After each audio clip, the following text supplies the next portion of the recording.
Bonjour à tous, je m'appelle Monique Mouja-Amalia, je suis canadienne d'origine rwandaise. Je milite pour la défense des droits humains depuis plus de 20 ans.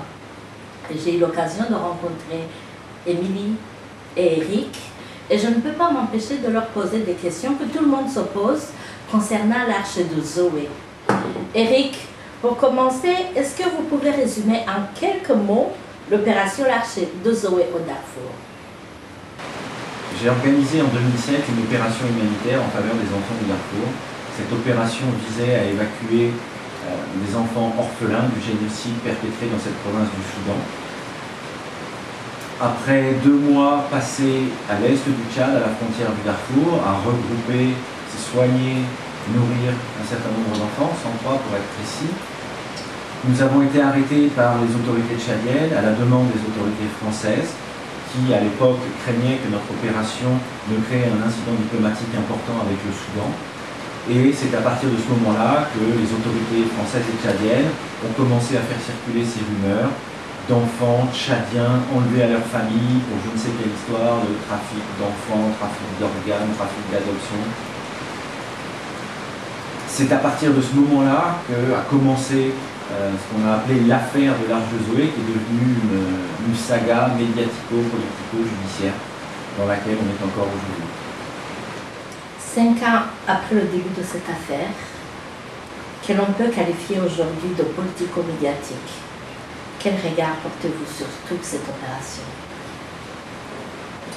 Un regard à la fois amer, conjugué à de la frustration, amer d'une part parce que cette opération a échoué, et que 103 enfants ont été renvoyés au Darfour en pleine zone de guerre. Donc ça, c'est un drame qu'il nous faut aujourd'hui porter. Et une grande frustration parce que cette opération s'appuyait à la fois sur les médias et sur la justice. Et ces 2 piliers de l'opération se sont effondrés et au final, c'est la politique qui a gagné. D'où cette immense frustration. Et vous, Émilie, quel regard portez-vous sur cette opération 5 ans après? En fait, je porte un regard différent sur l'opération en tant que telle et sur l'affaire médiatique comme elle est devenue après. Sur l'opération, finalement, je porte un peu toujours le même regard, un regard de fierté d'avoir fait quelque chose où tout le monde se résigne à ne rien faire et d'avoir côtoyé des gens, tous ces gens qui ont participé à la mission, que je trouve extraordinaire, parce qu'avec leurs différences, chacun s'est dit à un moment donné, je vais faire quelque chose pour ces enfants. Donc que ce soit les pompiers, les logisticiens, les techniciens, les personnels soudanais, tchadiens, les familles d'accueil, tous à un moment ils se sont dit je vais agir. Et ça c'est une fierté pour moi d'avoir côtoyé des gens comme ça, et ça je retiens ça. Après sur l'affaire médiatique, je suis dépitée, je suis révoltée de voir que les médias comme la justice sont vraiment passés à côté de ce que chacun était et de ce qu'on a voulu faire, de ce qui s'est passé. Alors qu'ils avaient des éléments dans lesquels puiser la vraie information. De tout ce qu'on a pu donner, rien n'est sorti, ou toujours détourné, ironisé, et c'est vraiment affligeant. La justice a été piétinée, la vérité a été ignorée, et on est dans le sensationnalisme, on est dans le grotesque. Voilà, c'est affligeant. En parlant de tous ces gens qui ont participé à la mission, vous, Eric, qui avez imaginé, mis en place et dirigé cette opération, qui comporte plusieurs centaines de personnes, que retenez-vous de tous ces gens, des bénévoles par exemple, dont certains vous attendent aujourd'hui? Je garde une très grande admiration pour toutes les personnes qui ont participé à cette opération. Chacune d'entre elles a apporté son cœur, son amour des enfants, ses compétences professionnelles au service de cette opération humanitaire. Bien évidemment, à partir du moment où l'opération a échoué, ça a été, et c'est encore aujourd'hui, une grande frustration pour tout le monde. Maintenant, si certains de ces bénévoles aujourd'hui essayent de combler leur détresse ou leur frustration en m'attaquant personnellement, tant pis, ça fait aussi partie de mon rôle de leader de cette opération que d'assumer ça. Ça n'altère en rien les souvenirs que j'en garde et les souvenirs que j'ai de toutes ces personnes qui ont œuvré au sein de cette mission. Parmi les gens qui ont participé à cette mission, il y a un groupe de personnes essentielles qui sont les familles d'accueil. Je sais, Émilie, que vous étiez en charge particulièrement de la coordination de ces familles d'accueil. On les a dépeints de façon négative. en manque d'enfants et prête à tout pour en avoir un. Mais pour vous, qui sont-elles vraiment? Qui sont-elles? Elles sont pour chacune des personnes différentes déjà. Il faut savoir qu'il y a 259 familles d'accueil qui représentent à peu près 500 personnes. Et sur ces 500 personnes, il y a à peu près une petite dizaine de personnes qui portent plainte aujourd'hui contre nous. Et tout le reste, les médias ne s'y intéressent pas. En fait. Tout le reste, pour moi, ce sont des gens qui ont été dans cette opération dans une vraie démarche de solidarité, d'accueil, d'ouverture et d'amour en fait. Juste à un moment donné, elles se sont dit qu'elles allaient pouvoir faire quelque chose et elles l'ont fait. Et je pense vraiment de ces personnes que c'est un groupe de belles personnes, tout simplement. Et aujourd'hui, je pense qu'elles doivent souffrir dans leur coin, de savoir les enfants là-bas, comme nous en fait. Et voilà, et je pense que c'est des gens responsables qui ne cherchent pas à se sentir victimes, à se poser comme victimes, qui sont responsables du pourquoi elles ont été là-bas et aussi de l'échec de la mission. Mais après tes explications, pourquoi cet amalgame avec l'adoption? Alors ça c'est une bonne question qu'il faudrait poser au Quai d'Orsay et au lobbying de l'adoption, parce qu'il faut savoir que nous, quand on était au Tchad, juste après notre arrestation, dans les quelques heures qui ont suivi notre arrestation, on n'avait toujours pas donné nos identités et on entendait déjà à la radio, à RFI, que c'était une opération de trafic d'adoption, de trafic d'enfants en vue d'adoption. Nous, on n'avait même pas donné nos noms, que déjà ça sortait, et c'était des informations qui ont été données par le Quai d'Orsay, le ministère des Affaires étrangères. Donc ça, c'est une question qu'il faudrait leur poser. Quant à nous, ça a toujours été clair, il y a une charte d'engagement, un contrat entre les familles d'accueil et nous. Cette opération est une opération d'accueil d'urgence d'un enfant orphelin de guerre. Ça a été clair entre eux et nous, et ça n'a jamais été question d'adoption. Nous, le statut qu'on visait, c'était l'obtention du droit d'asile pour ces enfants. Ça a été clair. Si ensuite il y avait un statut d'adoption qui était visé, ça n'a jamais été ni l'envie ni l'euro de leur besoin. Et si aujourd'hui, d'ailleurs, il y a sur 259 familles une petite dizaine qui portent plainte contre nous, c'est parce que le reste, elles avaient bien compris. On a été clair, on a signé un contrat, et c'est comme ça. Le reste, l'histoire de l'adoption, c'est quelque chose de médiatique. Ça ne concerne pas cette opération. Eric, le jugement du Tchad de 2007 a été invalidé par la Cour d'appel d'Aix-en-Provence le 31 janvier 2013. Qu'en pensez-vous? C'est une première décision de justice qui nous est favorable dans cette affaire, ça fait du bien.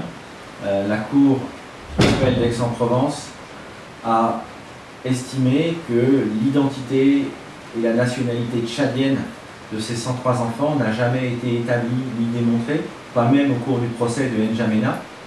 Donc c'est forcément une décision qui va avoir des conséquences importantes dans la suite de cette affaire. D'une part parce que ça veut dire que la dette de 6 millions d'euros réclamée par le Tchad est aujourd'hui annulée. Ça veut dire aussi que les 3 mois de prison que mon équipe a dû faire en 2008 en France est aujourd'hui injuste et illégal, et on espère bien que ça aura des conséquences par la suite. Et puis ça veut dire aussi, comme on l'a clamé haut et fort depuis le 25 octobre 2007, que pour nous ces enfants ont toujours été des enfants orphelins venant du Darfour, venant d'une zone de guerre et pouvant prétendre au droit d'asile. À l'époque, les politiques et les médias ont menti sciemment en prétendant que ces enfants étaient des enfants tchadiens, volés à leur famille pour des raisons de trafic, etc. C'est ce qui a justifié pour eux la reconduite de tous ces enfants au Darfour, ce qui est sans doute un des plus gros scandales au sein de cette affaire.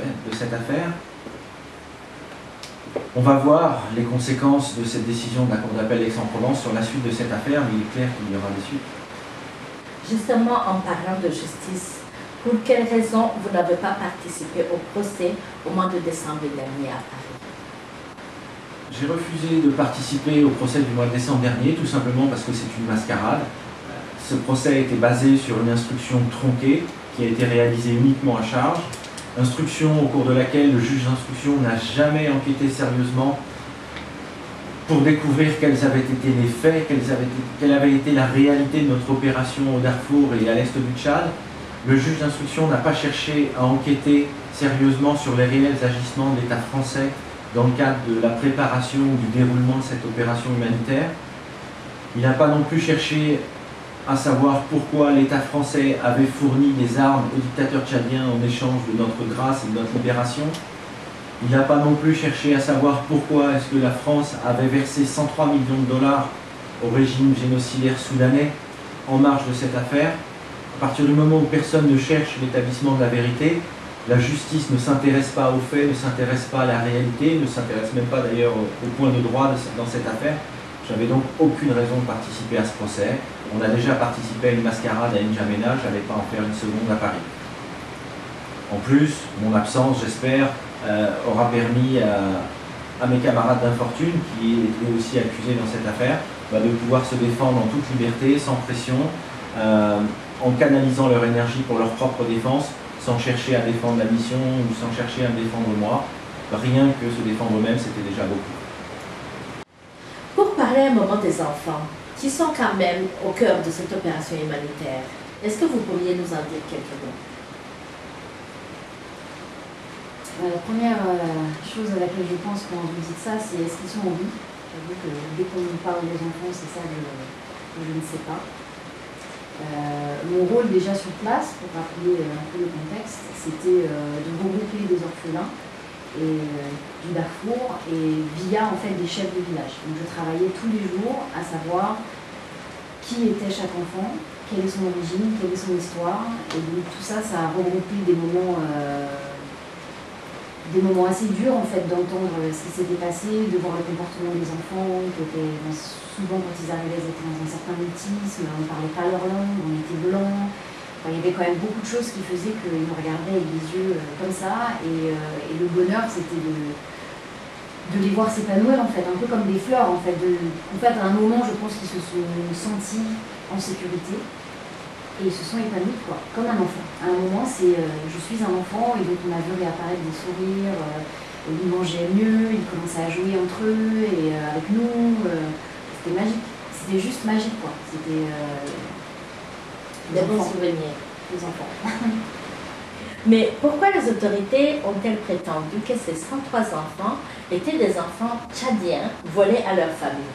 Mais en fait, on revient à la version officielle, inventée par le Quai d'Orsay, que ces enfants sont tchadiens, ils ont des parents et ils vont bien. Et aujourd'hui, 5 ans après, il faut quand même savoir qu'ils n'ont toujours aucune preuve de l'identité de ces enfants et des gens d'ailleurs qui se sont dit les parents. D'ailleurs, s'ils étaient tchadiens, pourquoi est-ce qu'à l'époque, ils sont restés quand même 5 mois dans un orphelinat? Pendant que nous, on était en prison, eux, ils étaient en orphelinat. En fait, pendant que la France négociait les armes avec le Tchad, ou plutôt le Tchad négociait les armes avec la France, nous, on était en prison, eux, ils étaient dans un orphelinat. Et quand ils ont eu leurs armes, nous, on a été libérés, et eux, ils ont été renvoyés au Darfour, dans la semaine qui a suivi l'accord militaire. Et comme l'a dit Eric tout à l'heure, le fait que le Tchad ait été débouté par un tribunal français est une preuve de plus à nos yeux. On ne peut pas indemniser des fantômes, des gens qui n'existent pas. La France n'aurait pas non plus versé 103 millions de dollars au Soudan s'ils avaient été tchadiens. Ça ne tient pas la route. Une dernière question pour vous, Eric. Le verdict parisien est attendu pour le 12 février 2013. Qu'en attendez-vous? Je n'en attends rien du tout. Il y aura sans doute une condamnation destinée à faire plaisir à une partie de l'opinion publique qui a été largement manipulée dans cette affaire. Mais comme de toute façon ce procès n'était pas basé sur les faits, sur la réalité de notre opération, ni sur les points de droit, il y aura très certainement un appel, peut-être même vraisemblablement la Cour européenne des droits de l'homme, tout simplement pour essayer de faire prévaloir le droit et pour essayer de faire enfin sortir la vérité sur cette affaire. J'aimerais que les gens qui ont suivi ou essayé de suivre l'affaire L'Arche de Zoé comprennent une chose. Si dans ma vie, pendant la période de la grande détresse de mon peuple, j'aurais eu des gens audacieux et aussi humains pour organiser une Arche de Zoé au Rwanda, j'aurais été la femme la plus heureuse. Je me serais accrochée à ces gens, je me serais battue avec eux, j'aurais fait tout ce qui est humainement possible d'être fait pour que les gens comprennent le prix de son genre d'initiative pour sauver les enfants en détresse et en guerre. Et une des choses pour lesquelles je suis immensement convaincue, c'est que même les politiciens les plus pourris, s'ils avaient eu un jour à enjamber les cadavres d'enfants dans une guerre, ils auraient été heureux de connaître une initiative comme l'Arche de Zoé. Les parents dans les pays en guerre, qu'ils soient vivants ou morts, ils rêvent tous de savoir leurs enfants en sécurité. Mais quand c'est encore des orphelins, c'est réellement des oubliés. C'est des laissés pour compte parce que quand on ne sait pas quoi faire de sa vie, ni comment sauver ses propres enfants, on ne se charge pas des enfants des autres. Et surtout des enfants qu'on ne connaît pas. Et les enfants qu'on ne connaît pas, ça devient les enfants de toute l'humanité. C'est pour cela que des initiatives Arche de Zoé devraient être une discipline et devraient faire partie de toute inquiétude et de toute opération dans les pays en guerre. Quand les armes parlent, les enfants deviennent des choses. Et ce n'est pas humain. Je suis vraiment contente de vous avoir rencontré. Eric, Émilie, je vous remercie immensement pour ce que vous avez fait, pour ce que vous avez essayé de faire. Ce n'était pas pour le Rwanda, mais c'était pour des enfants. Et c'est très important. Merci infiniment.